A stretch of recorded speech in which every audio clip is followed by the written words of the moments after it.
بسم الله الرحمن الرحيم. السلام عليكم ورحمة الله. ازيكم عاملين ايه؟ ان شاء الله تكونوا بخير.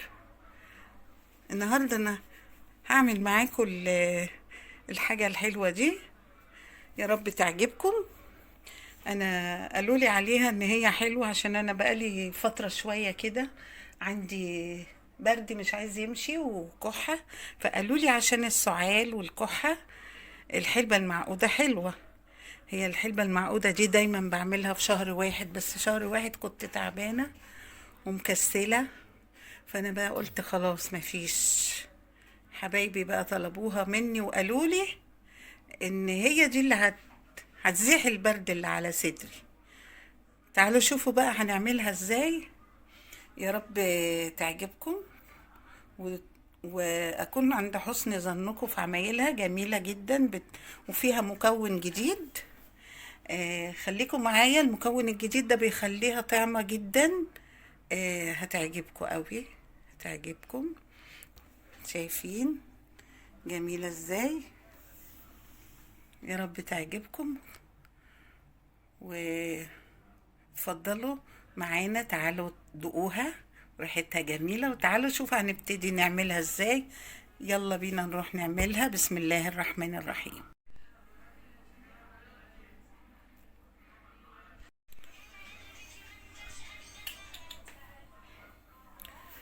بسم الله الرحمن الرحيم.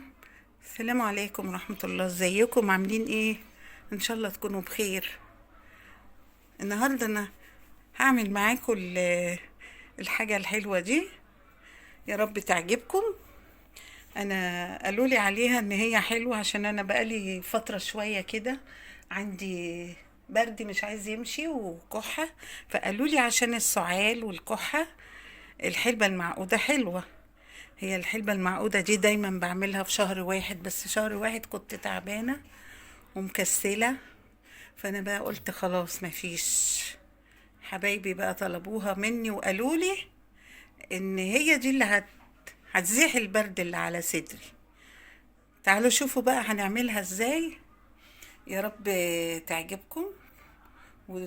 واكون عند حسن ظنكم في عمايلها. جميلة جدا وفيها مكون جديد. خليكم معايا، المكون الجديد ده بيخليها طعمة جدا. هتعجبكم قوي، هتعجبكم. شايفين جميلة ازاي؟ يا رب تعجبكم وفضلوا معانا. تعالوا دوقوها، ريحتها جميلة. وتعالوا شوفوا هنبتدي نعملها ازاي. يلا بينا نروح نعملها. بسم الله الرحمن الرحيم. بسم الله الرحمن الرحيم. ودي المقادير بتاعتنا اهي. العسل، انا جايبه 5 كيلو عسل اسود، وزيت طبعا، سمسم، حلبة. لا، الحلبة اهي، ومغاد، وسوداني وبندق، وربع كيلو دقيق، والزيت طبعا. ويلا نبتدي ايه، هنحط الحلة على النار ونيجي ايه نشتغل. دلوقتي هحط الزيت اهو معايا. آه حوالي مج كبير، ربع كيلو كده زيت عشان الكمية كبيرة طبعا. نحط السمسم مع الزيت، طبعا السمسم متنقي. هنقلب فيه كده لغاية ما يستوي السمسم طبعا.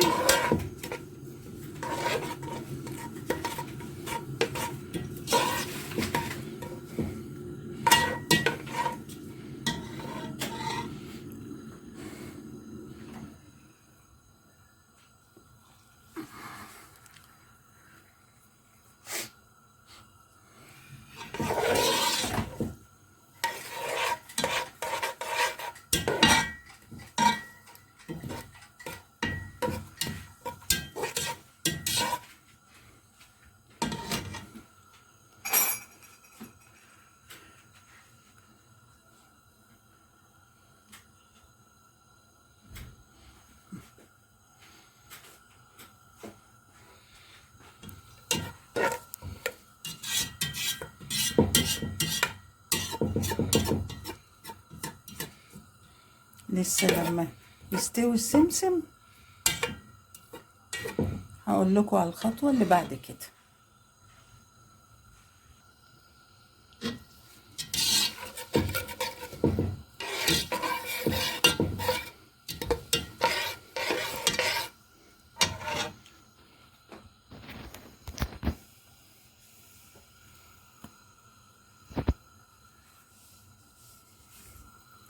ثواني. بسم الله.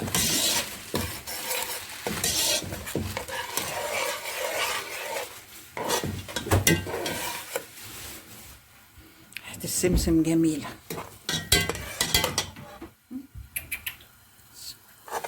بس هو بتاع 10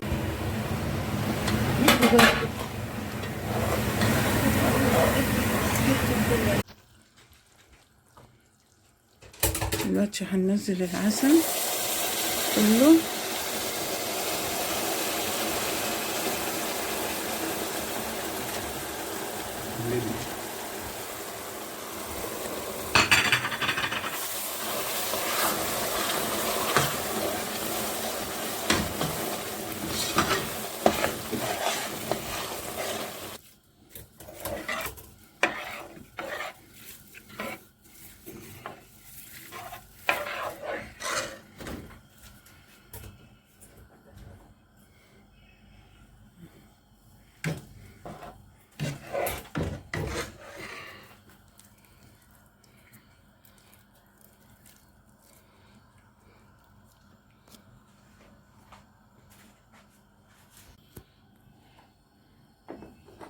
كل شوية كده نقلب فيها لغاية ما تبتدي تغلي، العسل يغلي، نبتدي ايه، لسه طبعا هو ايه،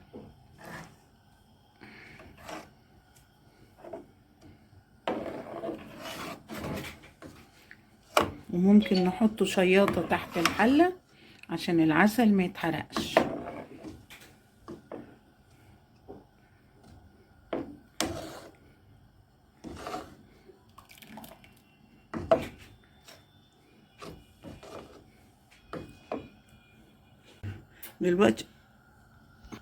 دلوقتي هنحط بقى ايه، السوداني، الكمية دي كلها كده، ونقلب كميات تانية، يعني زي ايه، السوداني ده حوالي نص كيلو، والبندق كمان، عندك بندق، عندك مكسرات، اي، بصوا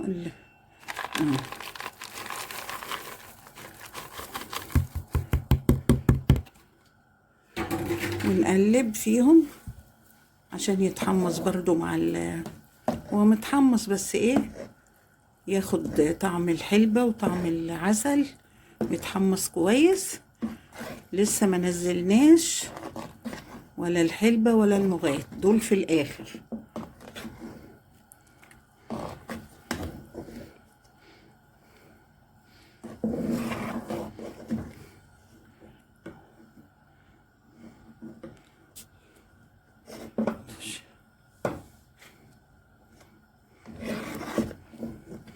بيقولوا الحلبة دي حلوة عشان طبعا اللي خدوا دور البرد في الشتوية دي، بيقولوا حلوة عشان تشيل الحاجات اللي على الصدر، التعب، وحلوة جدا. ما تقولوش الريحة كذا والريحة، مش مهم الريحة، المهم ايه، هي احسن من الادوية،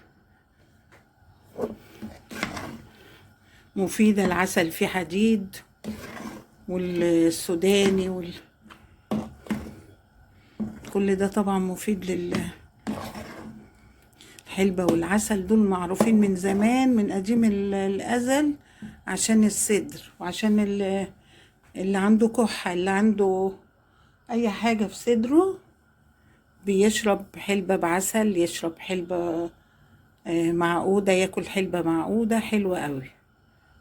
بصوا لما غلى دلوقتي لازم تعملوها في في حلة كبيرة، عشان كده أنا نقلت في حلة أكبر. عشان إيه، خدوا بالكم بقى. دلوقتي أنا هحط دول 5 معالق حلبة اهي كده، واقلبها.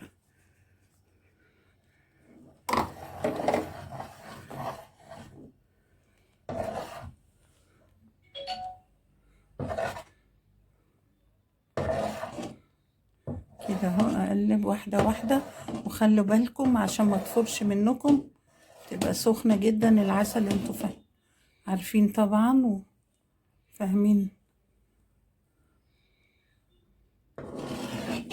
ودلوقتي هحط بقى ايه، دي اضافة كده يعني جديدة، اللي هو المغات. هحط 5 معالق. بسم الله الرحمن الرحيم. 2 3 4، وادي ايه 5 كده. المغات ده بيديها طعم جميل جدا،